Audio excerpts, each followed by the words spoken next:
સામાન્ય વરસાદમાં જ રાજકોટમાં જળબંબાકાર થયું છે। ધોધમાર વરસાદથી પોપટપરાનું ગરનાળું પાણીમાં ગરકાવ થયું છે।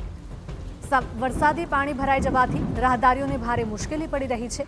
મોટાભાગના રસ્તા પર ઘૂંટણસમા પાણી ભરાયેલા જોવા મળ્યા હતા।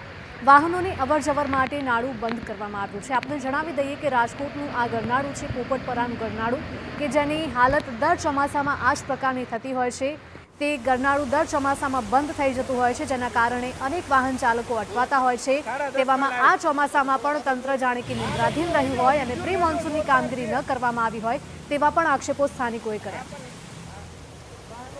રાજકોટ શહેરમાં વહેલી સવારથી જ વરસાદ છે તે પડી રહ્યો છે, ત્યારે આપણે પોપટપરાના નાલા પાસે પહોંચ્યા છીએ કે સામાન્ય વરસાદમાં આ નાલું છે તે પાણીમાં ગરકાવ છે તે થઈ જતું હોય છે। આ દ્રશ્યો સીધા જોઈ શકો છો, કેટલું ધસમસતો પાણીનો પ્રવાહ છે તે પોપટપરાના નાલામાંથી જતો હોય છે ને પેલી બાજુ જે જંકશન વિસ્તાર આવેલો છે ત્યાં મોટી સંખ્યા મોટા હજારો લોકો છે તે અહીંથી અવરજવર કરતા હોય છે ને જ્યારે સામાન્ય વરસાદમાં પણ આ નાલું છે તે ભરાઈ જાય છે ત્યારે હજારો લોકો વાહન ચાલકો છે તેને અવરજવર કરવામાં મુશ્કેલી પડે છે ને અહીંયાથી કારણ કે પાણીનો ખૂબ ધસમસતો પ્રવાહ હોય છે, પોલીસ દ્વારા નાલું છે તે વાહનોની અવરજવર માટે બંધ કરી દેવામાં આવે છે ને પરિણામે લોકો છે તેને 4 થી 5 કિલોમીટર ફરીને લાંબો ધક્કો છે તે ખાવો પડતો હોય છે, કારણ કે સામાન્ય વરસાદમાં જે નાલું છે તે પાણીમાં ગરકાવ થઈ જતું હોય છે।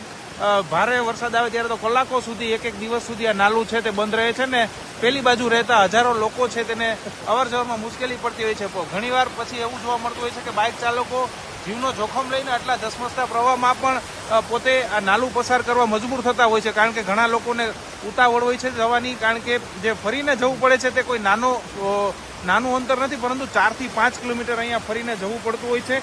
વર્ષોથી આ સમસ્યા આ રહેલી છે ને એમની એમ આ સમસ્યા દર ચોમાસે આવતી જ હોય છે, કોઈ નિરાકરણ લાવવામાં આવતું નથી ને પરિણામે લોકો છે પેલી બાજુ રહેતા હજારો લોકો તેમને હેરાનગતિનો સામનો દર વર્ષે ચોમાસામાં કરવો પડે છે। રોનક મુજીઠિયા, TV9 રાજકોટ।